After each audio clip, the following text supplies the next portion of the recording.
and welcome back to Smarmalade Plays Autumn's Journey. It is now time to continue. ... Once again, I was staring at the bulletin board, trying to find something, anything. I could tell it was nearing the end of fall because the herb gathering postings were gone, along with the farm help. I want to be a knight before the postings are all requests for shoveling snow. Come on, something, anything. Another battle tournament? No, if I give in to that, Care wins.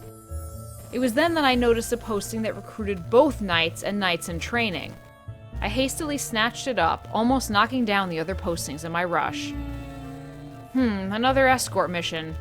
Haven't done that since we left Berry. Merchant Ventures? Name sounds familiar.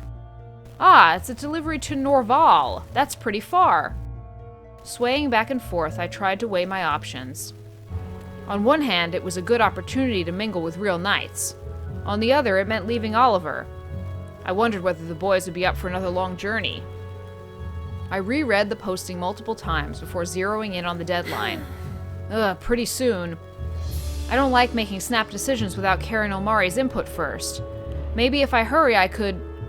The receptionist, who was leaning over with one elbow propped up on the table, raised an eyebrow, amused by my indecisiveness. I showed the posting to her, hoping for a second opinion. What do you think of this? Ah, this one. It'll definitely earn you some points towards your graduation to knight status. You're pretty close, too, and this is a high-ranking request. Actually, you know, if you accept that posting, you'll most likely be knighted. I slapped the posting down on the counter. Done!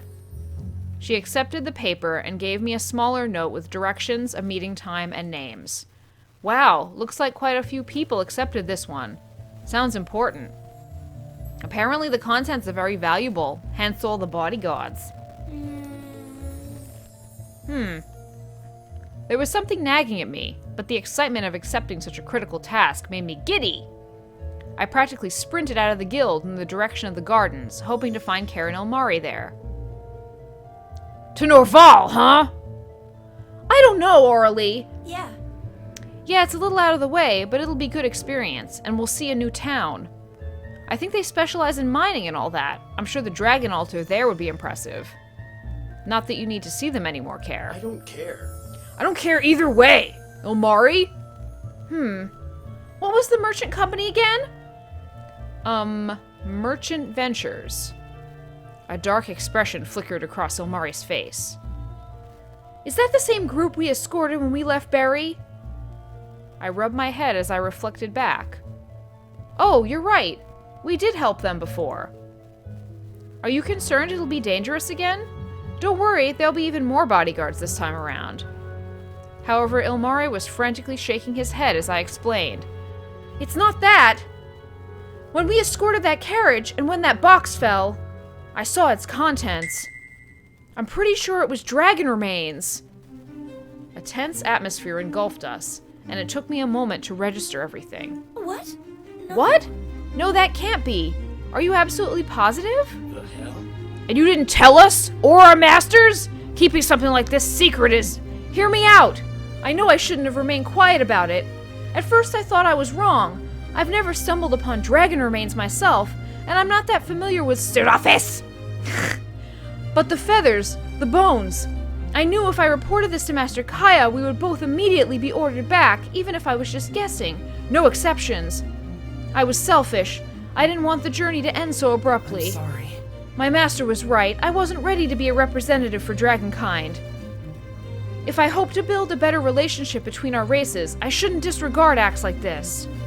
Care peered at me dubiously. You had no idea something like this was going on? I fervently shook my head. No. None. I wasn't aware of this at all. I paused, realizing I was treading on delicate territory. Foul implications aside, is there something wrong about possessing dragon remains? Karen Omari stared at me as if I'd uttered a blasphemy in the church. I immediately glanced down in chagrin. No one should be possessing dragon remains. Well... What he means is, when a dragonkind dies, their body eventually returns to Ishtara. Earth dragons become the mountains, Urias become the rivers and lakes, which is why we prefer to die in peace, where no one can find our remains.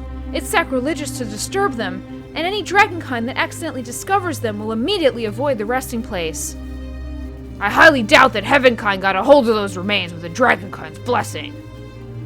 No, a dragonkind can't return to Ishtara if their remains are disturbed. So those people acquired the remains through furtive means? Maybe it was an accident. You did say even dragonkind can stumble upon them. Maybe the merchants had no idea those belonged to dragonkind. Care glared at me accusingly. Are you defending them? What? No. What? No, I mean... I sighed and rubbed my forehead. I'm just trying to make sense of this. I don't think my people would do something that disrespectful. At least I'd like to believe that. We don't have much to go on. Now I could see why Omari was so hesitant bringing the box's contents up earlier. Too many questions and not enough answers. Everything regarding this was unsettling and ominous. I glanced down at my note, then saw the place and time to meet the carriage. It'll be leaving soon. You're still accepting the quest? Orally, I don't want you getting involved with merchant ventures. Please reconsider. Care placed a hand on Omari's shoulder. Let her do what she wants. I didn't say I would. I'm going to see if I can check the contents. Since Omari isn't 100% sure that he even saw dragon remains, right? He nodded meekly. I want to think I didn't. Then let's stop speculating and get some clear answers. I'll go. But what if the cargo isn't the same? The carriage is recruiting quite a few knights and senior KITs, so the content should be important. It's possible that they're the same. What would Heavenkind want with dragon remains anyway? Wait here. If you accompany me, it'll definitely attract attention. I'll be back shortly. Maybe that's why the merchant who hired us in Berry was so nervous. He was being guarded by dragonkind.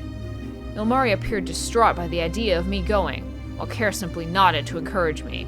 Don't take too long. Let's do this. Right. Leave it to me. I broke off from the group and quickly left for the location indicated on the note. It said to meet just outside the city by one of the fields. I soon spotted a 2-horse carriage with the Merchant Ventures sign etched on its side. There were only a few people outside of the carriage chatting, so I knew I had arrived early. Discreetly, I approached the other side of the vehicle and peered through the window. Sure enough, there was a long, ornate box similar to the one that we had escorted to Oliver. Yup. My fingers grazed the handle of the carriage door. I gave it a gentle tug, but it refused to budge.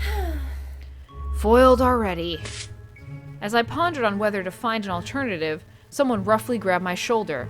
I whipped around, my hand rising to my hilt impulsively.